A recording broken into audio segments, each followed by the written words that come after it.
ਵਾਹਿਗੁਰੂ ਜੀ ਕਾ ਖਾਲਸਾ ਵਾਹਿਗੁਰੂ ਜੀ ਕੀ ਫਤਿਹ।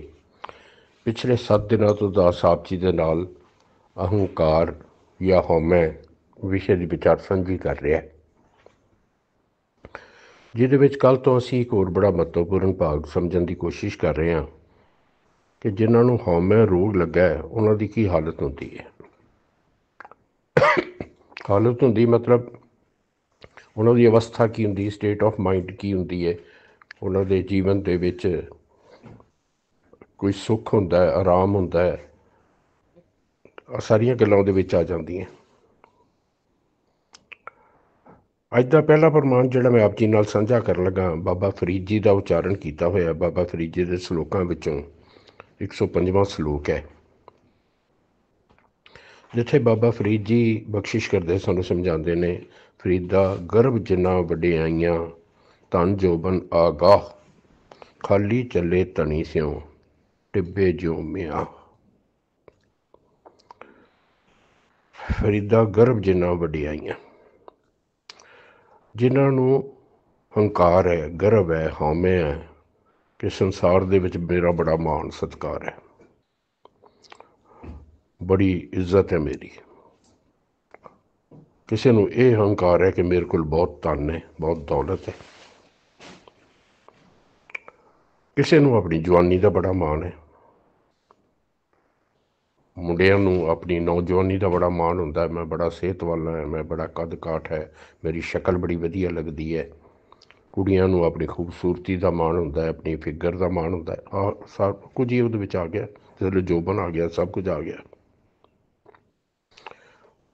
ਹੁਣ ਇੱਥੇ ਬਾਬਾ ਫਰੀਦ ਜੀ ਸਾਨੂੰ ਦੱਸਦੇ ਨੇ ਉਹਨਾਂ ਦੀ ਅਵਸਥਾ ਕੀ ਹੁੰਦੀ ਹੈ। ਖਾਲੀ ਚਲੇ ਧਨੀ ਸਿਉ, ਧਨੀ ਕਹਿੰਦੇ ਨੇ ਪਤੀ ਨੂੰ। ਅਸੀਂ ਸਾਰੀਆਂ ਜੀਵ ਇਸਤਰੀਆਂ, ਉਹ ਅਕਾਲ ਪੁਰਖ ਵਾਹਿਗੁਰੂ ਸਾਡਾ ਸਾਰਿਆਂ ਦਾ ਪਤੀ ਹੈ, ਕੰਤ ਹੈ ਸਾਡਿਆਂ ਦਾ, ਸਾਡਾ ਸਾਰਿਆਂ ਦਾ ਧਨੀ ਹੈ। ਕਹਿੰਦੇ ਉਹਨਾਂ ਦੀ ਹਾਲਤ ਇਹ ਹੁੰਦੀ ਹੈ ਵੀ ਜਿਵੇਂ ਜਿੰਨਾ ਮਰਜ਼ੀ ਬਾਰਿਸ਼ ਹੋ ਜਾਏ, ਜਿਹੜੇ ਟਿੱਬੇ ਨੇ ਉਹ ਪਾਣੀ ਤੋਂ ਸੱਖਣੇ ਹੀ ਰਹਿੰਦੇ ਨੇ। ਪਾਣੀ ਦੀ ਬੂੰਦਾਂ ਪੈਂਦੀਆਂ ਨਾਲ ਹੀ ਥੱਲੇ ਵਗ ਜਾਂਦੀਆਂ, ਸਾਈਡਾਂ 'ਤੇ ਖਿਲਰ ਜਾਂਦੀਆਂ।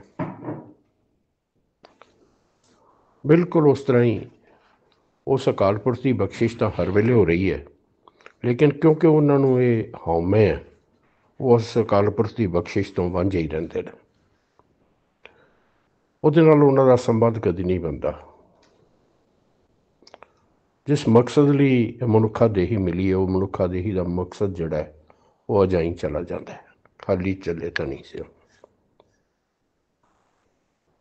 ਟਿੱਬੇ ਜਿਉ ਮਿਆਂ, ਜਿਵੇਂ ਮੀਂਹ ਪੈਣ 'ਤੇ ਟਿੱਬੇ ਜਿਹੜੇ ਨੇ ਉਹ ਕਦੀ ਨਹੀਂ ਭਰਦੇ। ਜਿਹੜਾ ਦੂਸਰਾ ਪ੍ਰਮਾਣ ਮੈਂ ਆਪ ਜੀ ਨਾਲ ਸਾਂਝਾ ਕਰਨ ਲੱਗਾ, ਇਹ ਸੁਖਮਨੀ ਬਾਣੀ ਦੇ ਵਿੱਚੋਂ ਹੈ, 5ਵੇਂ ਨਾਨਕ ਦੀ ਬਖਸ਼ਿਸ਼ ਹੈ। ਗੁਰੂ ਅਰਜਨ ਸਾਹਿਬ ਨੇ ਸਾਨੂੰ ਬਖਸ਼ਿਸ਼ ਕੀਤੀ, ਸਮਝਾਇਆ ਹੈ। ਔਰ ਇਸ ਅਸ਼ਟਪਦੀ ਦੇ ਵਿੱਚ ਪਹਿਲੇ 3 ਜਿਹੜੇ ਪਦੇ ਨੇ ਉਹ ਇਸੇ ਵਿਸ਼ੇ ਨਾਲ ਸੰਬੰਧਿਤ ਨੇ। ਅੱਜ ਜਿਹੜਾ ਮੈਂ ਪਹਿਲਾ ਪਦਾ ਲਿਆ, ਉਹਦੇ ਵਿੱਚ ਸਤਿਗੁਰੂ ਜੀ ਬਖਸ਼ਿਸ਼ ਕਰਦੇ ਨੇ, 5ਵੇਂ ਨਾਨਕ, ਜਿਸ ਕੈ ਅੰਤਰ ਰਾਜ ਅਪਮਾਨ, ਸੋ ਨਰਕ ਪਾਤੀ ਹੋਵਤ ਸਵਾਨ, ਜੋ ਜਾਣੈ ਮੈਂ ਜੋਬਨਵੰਤ, ਸੋ ਹੋਵਤ ਬਿਸਟਾ ਕਾ ਜੰਤ, ਆਪਸ ਕਉ ਕਰਮਵੰਤ ਕਹਾਵੈ, ਜਨਮ ਮਰੈ ਬਹੁ ਜੋਨ ਭਰਮਾਵੈ, ਧਨ ਭੂਮ ਕਾ ਜੋ ਕਰੈ ਗੁਮਾਨ, ਸੋ ਮੂਰਖ ਅੰਧਾ ਅਗਿਆਨ, ਕਰ ਕਿਰਪਾ ਜਿਸ ਕੈ ਹਿਰਦੈ ਗਰੀਬੀ ਬਸਾਵੈ, ਨਾਨਕ ਇਹਾਂ ਮੁਕਤ ਆਗੈ ਸੁਖ ਪਾਵੈ। ਸਭ ਕੁਝ ਸਪਸ਼ਟ ਕਰਤਾ ਸਤਿਗੁਰੂ ਜੀ ਨੇ। ਅਸਲ ਦੇ ਵਿੱਚ ਇਹਦੇ 3 ਪਦੇ ਮੈਂ ਆਪ ਜੀ ਦੇ ਨਾਲ ਸਾਂਝੇ ਕਰਨੇ ਨੇ। ਇੱਕ ਅੱਜ ਸਾਂਝਾ ਕਰ ਰਿਹਾ, 2 ਕੱਲ੍ਹ ਨੂੰ ਸਾਂਝੇ ਕਰਾਂਗਾ, ਕਿਉਂਕਿ ਸਾਰੇ ਹੀ ਜਿਹੜੇ ਨੇ ਸਾਨੂੰ ਹੰਕਾਰੀ ਵਿਅਕਤੀ ਦੇ ਜੀਵਨ ਦੀ ਅਵਸਥਾ ਦੱਸਦੇ ਨੇ, ਜਿਹੜੀ ਅਸੀਂ ਸਮਝਣ ਦੀ ਕੋਸ਼ਿਸ਼ ਕਰ ਰਹੇ ਹਾਂ। ਜਿਸ ਕੇ ਅੰਦਰ ਰਾਜ ਅਭਿਮਾਨ, ਜਿਹਦੇ ਅੰਦਰ ਰਾਜ ਦੀ ਹਉਮੈ ਹੈ ਕਿ ਮੈਂ ਸਮੇਂ ਦਾ ਹਾਕਮ ਹਾਂ, ਜਾਂ ਕਿਸੇ ਐਡੇ ਵੱਡੇ ਅਹੁਦੇ 'ਤੇ ਹਾਂ ਕਿ ਸਾਰੇ ਮੈਨੂੰ ਝੁੱਕ ਕੇ ਸਲਾਮ ਕਰਦੇ ਨੇ, ਮੇਰਾ ਹੁਕਮ ਮੰਨਣ ਲਈ ਮਜਬੂਰ ਨੇ। ਰਾਜ ਦੇ ਵੀ ਤਾਂ ਬੜੇ ਪੱਧਰ ਨੇ ਨਾ। ਇੱਕ ਸ਼ਹਿਰ ਹੈ, ਸਟੇਟ ਹੈ, ਫਿਰ ਪੂਰਾ ਦੇਸ਼ ਹੈ। ਜਿੱਥੇ ਜਿੱਥੇ ਬੈਠਾ ਹੈ ਉਹ ਸਭ ਅਭਿਮਾਨ ਨਾਲ ਭਰਿਆ ਹੀ ਹੋਇਆ। ਤੇ ਉਹਦੀ ਅਵਸਥਾ ਪਤਾ ਸਤਿਗੁਰੂ ਕੀ ਦੱਸਦੇ ਨੇ, ਸੋ ਨਰਕ ਪਾਤੀ ਹੋਵਤ ਸਮਾਨ।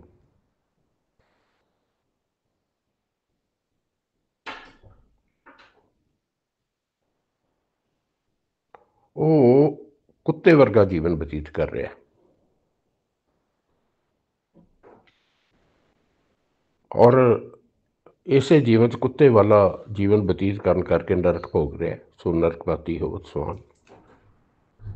ਫਿਰ ਅਗਲੀ ਅਵਸਥਾ ਦੱਸਦੇ ਨੇ, ਜੋ ਜਾਣੈ ਮੈਂ ਜੋਬਨਵੰਤ। ਤੁਸੀਂ ਬਾਬਾ ਫਰੀਦ ਜੀ ਦੇ ਸਲੋਕ ਨਾਲ ਉਹਨੂੰ ਮਿਲੋਗੇ ਤਾਂ ਬਹੁਤ ਕੁਝ ਜਿਹੜਾ ਤੁਹਾਨੂੰ ਮਿਲਦਾ ਨਜ਼ਰ ਆਏਗਾ। ਉੱਥੇ ਆਇਆ ਸੀ ਪਹਿਲਾਂ, ਫਰੀਦਾ ਗਰਭ ਜਿੰਨਾ ਵਡਿਆਈਆਂ। ਇੱਥੇ ਆ ਰਿਹਾ, ਜਿਸ ਕੇ ਅੰਤਰ ਰਾਜ ਅਪਮਾਨ।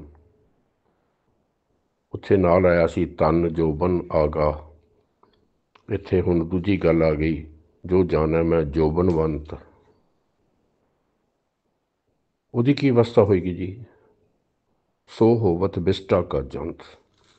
ਉਹਦਾ ਜੀਵਨ ਇਹੋ ਜਿਹਾ ਜਿਵੇਂ ਗੰਦਗੀ ਦਾ ਕੀੜਾ ਹੈ। ਗੰਦਗੀ ਨਹੀਂ, ਬਿਸਟਾ ਜਿਹੜੀ ਅਸੀਂ ਗੰਦਗੀ ਅੰਦਰੋਂ ਬਾਹਰ ਕੱਢਦੇ ਹਾਂ, ਉਹਦੇ ਵਿੱਚ ਜਿਹੜੇ ਕੀੜੇ ਹੁੰਦੇ ਨੇ, ਉਹੋ ਜਿਹੀ ਅਵਸਥਾ ਉਹਦੀ। ਸੋਵਤ ਬਿਸਟਾ ਕਾ ਜੰਤ। ਫਿਰ ਇੱਕ ਹੋਰ ਅਵਸਥਾ ਦੱਸਦੇ ਨੇ,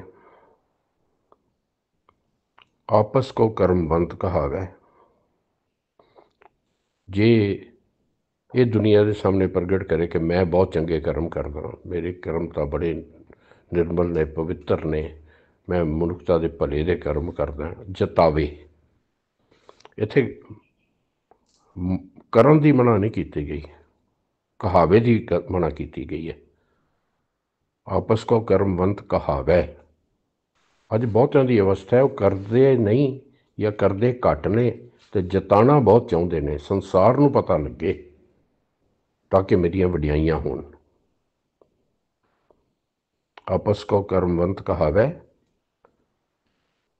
ਇਸੇ ਜੀਵਨ ਦੇ ਵਿੱਚ ਹੀ ਪਤਾ ਨਹੀਂ ਕਿੰਨੀ ਵਾਰੀ ਆਤਮਕ ਮੌਤ ਵਰੇਗਾ,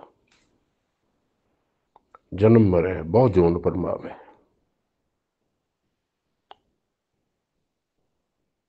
ਧਨ ਭੂਮਿਕਾ ਜੋ ਕਰੇ ਗੁਮਾਨ।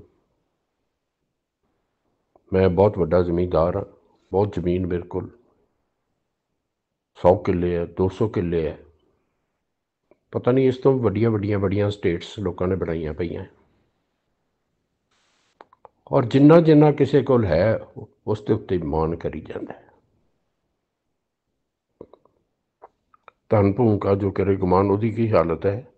ਸੋ ਮੂਰਖ ਅੰਧਾ ਅਗਿਆਨ। ਉਹ ਮੂਰਖ ਵੀ ਹੈ ਅਤੇ ਅਗਿਆਨਤਾ ਦੇ ਹਨੇਰੇ 'ਚ ਫਸਿਆ ਹੋਇਆ ਅੰਨ੍ਹਾ ਹੈ। ਇਹ ਬੜੀ ਵਾਰੀ ਆਪਾਂ ਵਿਚਾਰ ਸਾਂਝ ਕਰ ਚੁੱਕੇ ਹਾਂ। ਗੁਰਬਾਣੀ ਉਹਨੂੰ ਅੰਨਾ ਨਹੀਂ ਕਹਿੰਦੀ ਜਿਹਦੇ ਨੇਤਰ ਨਹੀਂ ਹੈ। ਅੰਧੇ ਸੇ ਨਾ ਆਖੀਏ ਜਿਨ ਮੁਖ ਲੋਇਨ ਨਾ ਹੈ, ਅੰਧੇ ਸਹੀ ਨਾਨਕਾ ਖਸਮੋਂ ਕੁੱਥੇ ਜਾਏ। ਅਸਲ 'ਚ ਅੰਨੇ ਤੇ ਉਹ ਨੇ ਜਿਹੜੇ ਪਰਮੇਸ਼ਰ ਨੂੰ ਭੁੱਲੇ ਹੋਏ ਨੇ, ਔਰ ਜਿਹੜਾ ਅਗਿਆਨੀ ਆ ਉਹ ਪਰਮੇਸ਼ਰ ਨੂੰ ਭੁੱਲਿਆ ਹੀ ਹੋਇਆ, ਕਿਉਂਕਿ ਉਹਨੂੰ ਸੂਝ ਹੀ ਨਹੀਂ ਕਿ ਪਰਮੇਸ਼ਰ ਨੂੰ ਕਿਵੇਂ ਪਾਉਣਾ ਹੈ, ਕਿਵੇਂ ਉਹਨੂੰ ਪਛਾਣਨਾ ਹੈ, ਉਹਦੇ ਕੀ ਗੁਣ ਨੇ, ਉਹਦਾ ਕੀ ਸੁਭਾਅ ਹੈ, ਉਹਨੂੰ ਪਤਾ ਹੀ ਕੁਛ ਨਹੀਂ। ਔਰ ਉਹਨੂੰ ਮੂਰਖ ਤੇ ਕਿਹਾ ਹੀ ਹੈ, ਅੰਧਾ ਅਗਿਆਨ ਕਿਹਾ। ਹੁਣ ਇੱਥੇ ਸਤਿਗੁਰੂ ਨੇ ਇੱਕ ਨਾਲ ਸਾਨੂੰ ਗੱਲ ਸਮਝਾ ਦਿੱਤੀ ਹੈ ਕਿ ਕਰ ਕਿਰਪਾ ਜਿਸ ਕੈ ਹਿਰਦੈ ਗਰੀਬੀ ਵਸਾਵੈ। ਜਿਹਦੇ ਜੀਵਨ ਦੇ ਵਿੱਚ ਨਿਮਰਤਾ ਆ ਗਈ, ਗਰੀਬੀ ਆ ਗਈ, ਪਰ ਆਏਗੀ ਕਿਵੇਂ? ਉਸ ਅਕਾਲ ਪੁਰਖ ਦੀ ਬਖਸ਼ਿਸ਼ ਨਾਲ। ਅਸੀਂ ਉਹਦੀ ਬਖਸ਼ਿਸ਼ ਦੇ ਪਾਤਰ ਬਣਨ ਦੀ ਕੋਸ਼ਿਸ਼ ਕਰੀਏ।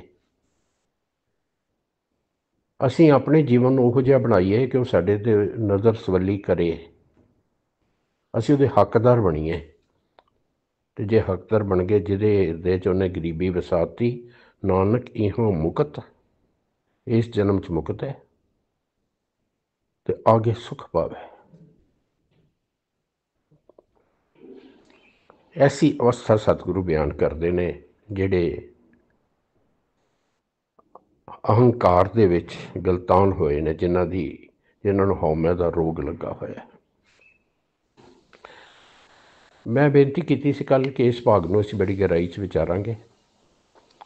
ਇਸ ਸੁਖਮਨੀ ਸਾਹਿਬ ਦੀ ਬਾਣੀ ਦੇ ਵਿੱਚੋਂ ਜਿਹੜੇ ਅਸ਼ਟਪਦੀ ਦੇ ਮੈਂ 2 ਪਦੇ ਲਏ, ਇਹ ਅੱਜ ਪਹਿਲਾ ਪਦਾ ਲਿਆ ਇਹਦੇ ਦੋ ਪਦੇ ਹੋਰ ਇਸੇ ਵਿਸ਼ੇ ਨਾਲ ਸੰਬੰਧਿਤ ਨੇ ਔਰ ਬੜੇ ਵਿਚਾਰਨ ਸਮਝਣ ਵਾਲੇ ਨੇ, ਜੀਵਨ ਨੂੰ ਪ੍ਰੇਰਿਤ ਕਰਨ ਵਾਲੇ ਨੇ।